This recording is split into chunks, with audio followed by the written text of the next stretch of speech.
मोहतरम नाज़रीन, भारतीय फ़ौज ने एक बार फिर सीज़ फायर की खिलाफवर्जी करते हुए लाइन ऑफ कंट्रोल के नज़दीकी चिरी सेक्टर पर बिला इश्तियाल फायरिंग की है।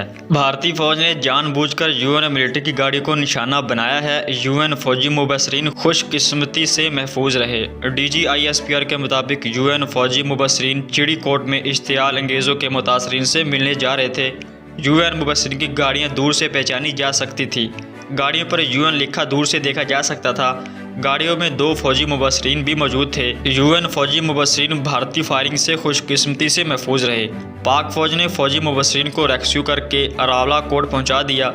DGISPR के मुताबिक भारतीय फौज की हरकत गैर कानूनी, गैर इखलाकी और आर्मी कवानीन की खुली खिलाफ वर्जी है। भारतीय फौज LOC पर बेगुनाह शहरियों के बाद यूएन अमन एहलकारों को भी निशाना बना रही है। भारतीय फौज का ये इकदाम अक़वाम मुत्तहिदा के यूएन चार्टर की खुली खिलाफ वर्जी है। भारतीय फौज की यह इंतहाई नीची हरकत है। पाक फौज ने हमेशा फौज मुबसरीन को मुकम्मल एहतराम दिया है। पाक फौज ने फौजी मुबसरीन को दी गई जिम्मेदारी में कभी खलल नहीं डाला।